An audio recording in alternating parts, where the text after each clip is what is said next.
새해가 될 때마다 올해는 진짜 부자 돼야지 이렇게 다짐하지만 연말에 통장 잔고 보면 왜 항상 그대로일까요?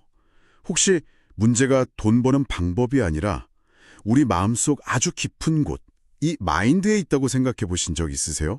오늘 저희가 당신을 위해 파헤쳐볼 자료가 바로 그 지점을 정통으로 꿰뚫는 책, 하브에커의 백만장자 시크릿에 대한 여러 심층 분석과 리뷰들입니다. 이 책 정말 유명하죠? 10년 동안 아마존 최장기 베스트셀러였고요. 전 세계적으로 수백만 명의 삶에 영향을 미쳤다고 하니까요. 오늘 저희는 그냥 책 내용을 요약하는 데서 그치지는 않을 거고요. 이 책의 핵심 개념인 경제청사진이라는 게 도대체 뭔지, 그게 우리도 모르는 사이에 어떻게 우리 삶을 지배하고 있는지, 그리고 가장 중요하게는 그럼 그 청사진을 어떻게 새로 그릴 수 있는지에 대해 좀 깊이 이야기 나눠보려고 합니다. 경제청사진이라 시작부터 흥미로운데요. 그럼 그 개념부터 한번 제대로 파헤쳐보죠. 근데 그 전에 저자인 하브에커, 이 사람 본인의 삶이 이 책에 설득력을 더해주는 것 같아요. 처음부터 막 대단한 사람은 아니었다면서요? 맞습니다. 그 점이 진짜 중요해요. 이 사람이 유럽 이민자의 아들로 태어나서 13살 때부터 아이스크림 장사, 신문 배달 안 해본 일이 없었고요. 성인이 돼서도 한 12가지가 넘는 직업을 전전했다고 해요. 그러다가 피트니스 용품점을 창업해서 엄청난 성공을 거둬서 백만장자가 됐는데 드디어 성공했군요. 네. 근데 2년 만에 잘못된 투자와 과소비로 그걸 전부 날리고 맙니다. 와, 정말 롤러코스터 같은 삶이네요. 백만장자에서 다시 빈털터리가 된 거군요. 바로 그 지점에서 저자가 인생을 바꾼 깨달음을 얻게 돼요. 아니, 나는 분명 성공하는 법을 아는 사람인데 왜 다시 원점으로 돌아왔지? 이걸 막 고민하다가 성공과 실패를 가르는 진짜 원인이 지식이나 기술이 아니구나. 돈에 대한 무의식적인 프로그래밍, 바로 경제청사진의 차이라는 걸 발견한 거죠. 그 프로그래밍이라는 게 구체적으로 뭐죠? 책에서 그걸 아주 명확한 공식으로 설명하고 있다고요? 네, 이게 이 책의 어떻게 보면 가장 핵심적인 공식인데요. P가 T를 낳고 T가 F를, F가 A를, 그리고 A가 R을 낳는다. 이걸 풀어보면 과거의 프로그래밍이 우리의 생각을 만들고요. 네. 그 생각은 감정으로 이어지죠. 이 감정은 결국 우리의 행동을 결정하고 그 행동이 최종적으로 우리의 결과, 즉 통장 잔고를 만들어낸다는 거예요. 잠깐만요. PTFAR. 그럼 지금 제 통장 잔고가 그냥 지금 제 행동의 결과가 아니라 저기 멀리 과거의 프로그래밍에서부터 시작됐다는 말이네요. 와, 이건 정말 좀 무서운 지식인데요. 그렇죠. 내 의지랑 상관없이 과거에 심어진 프로그램대로 내가 살고 있을 수 있다는 거니까요. 책에서는 그 프로그래밍에 영향을 주는 3가지 핵심 요인을 짚어요. 첫째는 언어적 프로그래밍. 어릴 때 부모님이나 어른들한테 돈에 대해 들었던 모든 말들 있잖아요. 돈은 악의 근원이야. 부자들은 다 욕심쟁이야. 우리 형편에 무슨, 이런 말들이요. 와, 진짜 듣기만 해도 너무 익숙한 말들이네요. 그리고 둘째는 모델링입니다. 부모님이 돈을 어떻게 다루셨는지를 보고 그대로 따라 배우는 거죠. 돈 때문에 맨날 싸우는 모습을 봤다거나 아니면 돈을 아끼는 걸 넘어서 막 병적으로 집착하는 모습을 봤다면 그게 그대로 내 돈에 대한 태도가 될 수 있다는 겁니다. 그리고 마지막은 특정 경험이에요. 돈이랑 관련해서 아주 강렬했거나 충격적이었던 어린 시절의 기억이 일종의 트라우마처럼 남아서 평생을 좌우하는 경우죠. 이 설명을 듣고 보니까 책에 나오는 그 유명한 비유가 왜 그렇게 강력한지 알 것 같아요. 왜 복권 당첨자의 80%가 몇 년 안에 다시 가난해지는가? 이게 바로 그 경제 청사진 때문이라는 거잖아요. 맞습니다. 온도 조절기 비유가 정말 핵심을 찌르죠. 만약 당신의 무의식 속에 돈에 대한 온도 조절기가 20도, 그러니까 겨우 먹고 사는 수준에 딱 맞춰져 있다고 한번 상상해 보세요. 그런데 갑자기 복권 당첨이라는 100도의 뜨거운 돈이 막 쏟아져 들어와요. 그럼 어떻게 될까요? 무의식은 이 뜨거운 상태를 비정상으로 인식하고 어떻게든 원래의 20도로 되돌리려고 발버둥 킨다는 겁니다. 그 온도 조절기 비유는 진짜 소름이 돋네요. 그냥 막연하게 돈 쓸 줄 몰라서 망했나 보다. 이 정도로 생각했는데 그게 아니라 무의식이 적극적으로 원래의 가난한 상태로 돌아가려고 싸운다는 거잖아요. 돈이 부족한 게 아니라 돈을 담을 그릇 자체가 작게 설정되어 있다는 거고요. 와, 정말 무서운 개념인데요. 바로 그 지점에서 우리 자신한테 질문을 던져봐야 하는 거죠. 당신은 어린 시절의 돈에 대해서 어떤 말을 들으면서 자랐나요? 부모님은 돈 앞에서 어떤 모습을 보이셨나요? 입으로는 아유, 난 돈 욕심 없어 이렇게 말하면서 SNS에서 친구가 성공한 거 보면서 남몰래 막 질투하거나 부러워한 적은 없나요? 어쩌면 그것들이 바로 당신의 무의식에 깊게 새겨진 가난의 청사진일 수 있다는 거죠. 그건 정말 섬뜩한 지적이네요. 그럼 이걸 그냥 운명처럼 받아들여야만 하나요?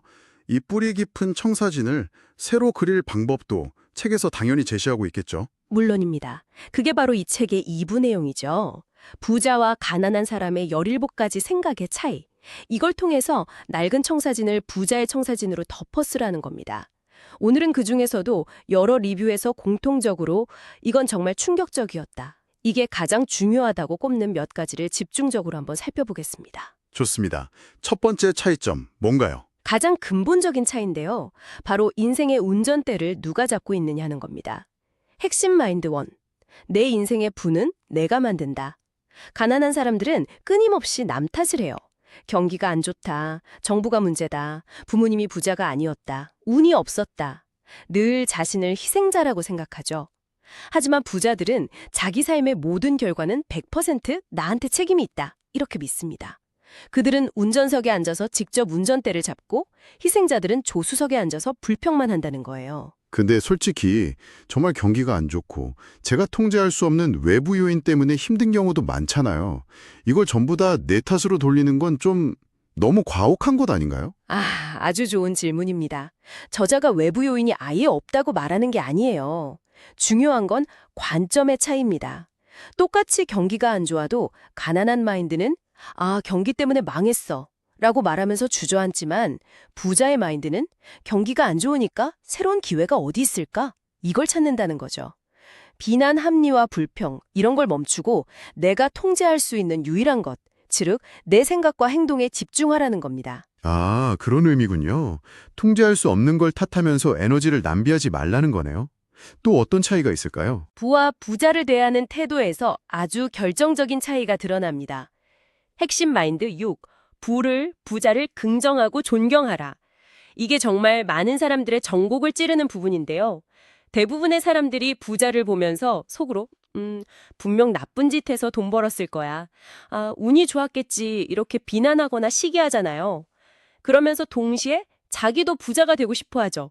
이게 모순이라는 겁니다. 당신이 싫어하고 경멸하는 무언가가 될 수는 없다는 거죠. 그건 정말 뼈아픈 지적이네요. 우리 사회에 부자에 대한 부정적인 인식이 꽤 깊게 깔려 있잖아요. 그걸 극복하기가 쉽지 않을 것 같은데요. 그래서 저작의 의식적인 노력을 강조해요. 부자를 볼 때 비난하는 대신 와, 저 사람은 어떻게 저렇게 성공했을까? 배울 점이 뭘까? 이렇게 생각하는 습관을 들이라는 거죠. 그들을 축복하고 그들에게서 배우려고 할 때 비로소 부자가 될 수 있는 길이 열린다는 겁니다. 태도를 바꾸는 것 말고 아주 현실적인 조언도 있다고요? 네, 바로 이겁니다. 핵심 마인드 14. 적은 돈부터 관리하고 통제하는 습관을 들여라. 많은 분들이 나중에 돈 많이 벌면 그때부터 관리해야지 이렇게 말하잖아요. 저자는 이게 완벽한 착각이라고 단언합니다. 우주 혹은 우리의 무의식은 당신이 지금 가진 걸 제대로 다루지 못하면 더 많은 걸 주지 않는다는 거죠. 지금 당신 손에 있는 10만 원, 100만 원을 계획적으로 관리하고 통제하지 못하는 사람이 1억, 10억을 관리할 수 있을 리가 없다는 아주 현실적인 조언입니다. 듣고 보니 이 마인드들이 단순히 긍정적으로 생각해라 수준의 막연한 이야기가 아니네요. 바로 그겁니다. 이게 그냥 좋은 말이 아니에요. 낡은 프로그래밍을 덮어쓰기 위한 아주 구체적인 행동 도구들이죠. 그래서 책을 보면 각 마인드마다 2가지가 함께 제시돼요. 바로 선언과 행동입니다. 선언과 행동이요. 네. 예를 들어 그냥 나는 내 인생의 주인이야 이렇게 생각하는 데서 그치는 게 아니라 가슴에 손을 얹고 나는 내 인생의 부를 만들어내는 사람이다 라고 큰 소리로 선언하라고 해요. 그리고 앞으로 한 주 동안 절대로 남 탓을 하지 않겠다와 같은 구체적인 행동 지침을 바로 실천하라고 하죠. 솔직히 그 부분은 좀 저항감이 드네요. 매일 아침 거울 보고 나는 백만장자 마인드를 가졌다 외친다고 정말 뇌가 바뀐다는 게 이게 과학적으로 근거가 있는 이야기인가요? 아니면 그냥 자기 최면에 가까운 건가요? 아주 날카로운 지적이면서 많은 독자들이 느끼는 불편함이기도 합니다. 저자도 이 점을 알고 있어요. 그래서 선언의 원리를 설명합니다. 모든 것에는 에너지가 있는데 말에도 강력한 에너지가 있다는 거죠. 소리내서 무언가를 선언하는 행위는 그 에너지를 온몸으로 퍼뜨리는 의식이라는 겁니다. 현대 뇌과학의 관점에서 보면 이건 새로운 신경회로를 만드는 과정이라고 볼 수 있어요. 낡고 익숙한 나는 돈이 없어 라는 신경 고속도로 대신에 나는 돈을 잘 관리해 라는 새로운 오솔길을 반복적으로 걸으면서 그 길을 새로운 고속도로로 만드는 과정인 셈이죠. 어색하고 불편한 건 당연합니다. 뇌가 새로운 길에 저항하는 거니까요.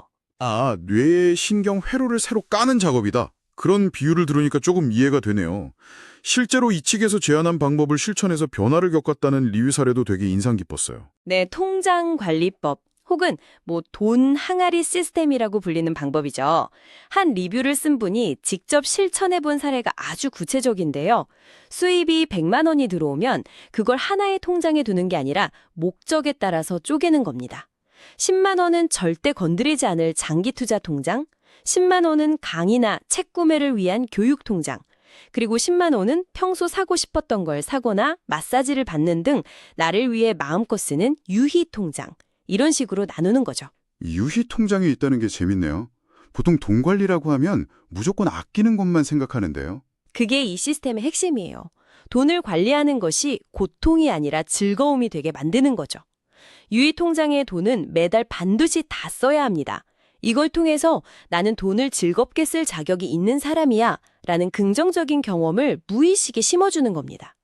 리뷰어분이 처음엔 이걸 나누는 게 어색하고 귀찮았는데 3개월이 지나니까 돈을 대하는 태도 자체가 완전히 바뀌었다고 해요. 월급이 스쳐 지나가는 것이 아니라 목적에 맞게 관리되고 불어나는 자산으로 인식이 전환되었다는 거죠. 작은 돈을 완벽하게 통제하는 경험이 나는 돈을 다룰 줄 아는 사람이라는 새로운 청사진을 만들어준 겁니다. 구체적인 사례를 들으니까 훨씬 와닿네요. 물론 이 책이 모든 문제의 해결책은 아닐 겁니다.